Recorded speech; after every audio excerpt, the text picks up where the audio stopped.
this point. Yes. The preparation, you guys moved obviously this week into concentrating fully on Clemson. Right. How do you feel about the installation? Well, we've had 2 days. Wednesday technically was a game versus Clemson, but we were basically still running our whole installation package that we put in through camp Thursday and Friday. So the last 2 days, we've worked really hard on Clemson and been in scout team. I've been real proud of the guys and how they've worked. Thought we've given a great effort. Both practices, had really good looks on the scout team, and I think when you do that, you got a chance to get better. The game's right around the corner, so the focus has kind of shifted to the game, but it's still, what's it, 8 days away now? Still 8 days away, so there's still a lot of work to be done as far as preparation. There's really going to be no excuse not to know the game plan and understand it fully. You got a whole 10 days to concentrate on what we're going to do and how we're going to try to attack them. And if we can keep the same mindset and the work ethic we had the first 2 days, I'll feel good going into next Saturday. But we still got 5 more practices to go. I think about it seems redundant because this is such a big part of football, but when I think about the matchup with this game, I think about your O-line, which has shifted around a little bit new, and their D-line, which is very well established and certainly one that they're trumpeting is a strength of the team. How do you see that matchup? And I guess it's like any other game. It's protection and all that's so important. It's definitely a big challenge, not just for our line, but our tight ends and our backs. We're going to have to do a great job of blocking them. Obviously, they're very talented. It starts with number 3 up front. He's explosive off the ball. He's quick. He's got a nose for the quarterback. I don't know, where he ranked at sacks, but he's one of the best pass rushers that we've gone against.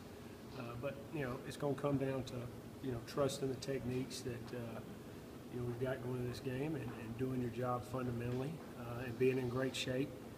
It's going to be hot, and you can't get tired and let the little things hurt you, and you get out of position or you get lazy, get holding calls like we did last year. You got to play fundamentally sound, and it's a big challenge, but that's why you come to Georgia to play in games where it's going to be a big challenge. How has Theus developed as a left tackle, and what is he doing better maybe than he did a year ago? He's got a little bit better body control, has improved his strength since last year, and he's in better shape. I haven't watched the film today, obviously, but yesterday I thought he practiced extremely well, hard the whole time. They're going to watch the tape from tonight, but he's preparing well and got the right mindset that you got to have. Lineman's a tough job. It's dirty, it's nasty, and you got to go out there and grind every day of practice. These guys got the right mindset right now and are focused on doing what they're supposed to do every day. And so when that game hits in 8 days, we'll know how to react in tough situations, and that's what we're trying to put them in right now. On the O-line, have you all kind of settled on how many guys? No, we have not settled on the number of guys that will play and who will play. There will be a set rotation. Like I said, there's still 5 more practices, so there's a big practice tomorrow. Tomorrow will be like a Wednesday, and then we'll go back on Monday. It'll be like a Tuesday practice, which is a work day, kind of competition day. So have a better feel probably after Monday's practice. How many guys do you think are ready on the offensive line to compete? Let's go out there next week. I have a better feel after Monday's practice. All right.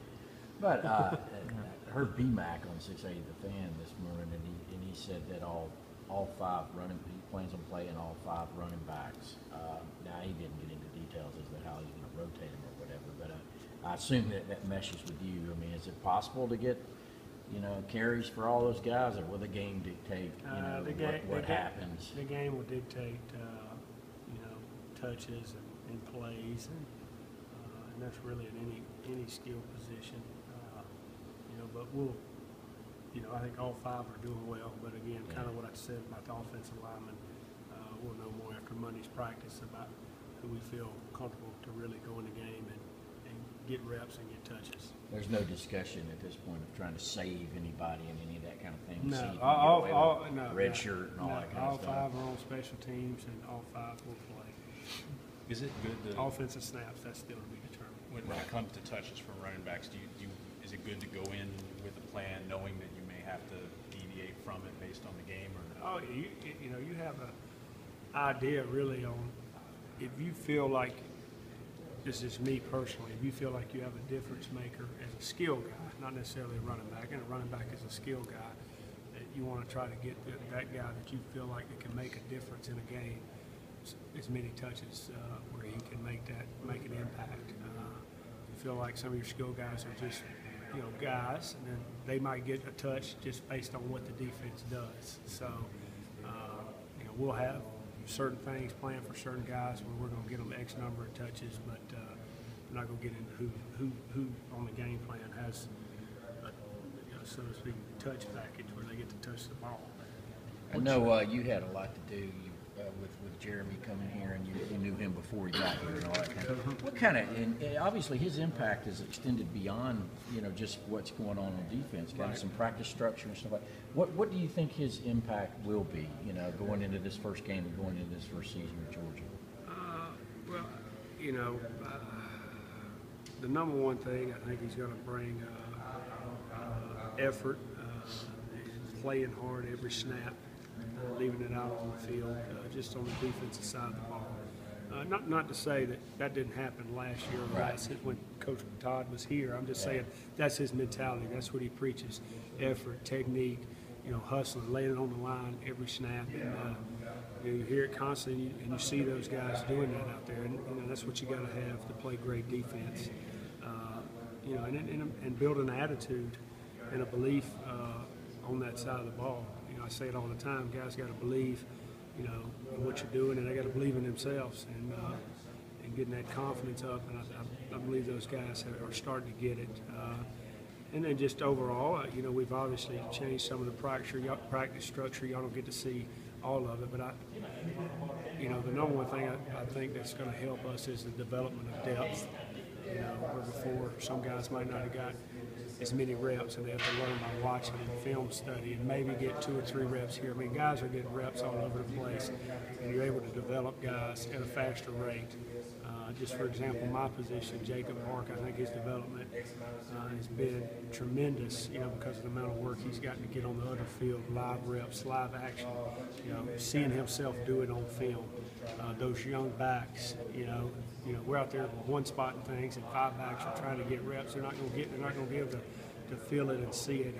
And they're getting reps on both fields, and you know, we even got them rolling on the scout team at practice. You know, we got backs rolling. You know, we're not having anybody sit around. You know, working to get better, and that's the only way you can get better. So that would be the number one thing as far as a team, just trying to develop our whole team on a daily basis. With the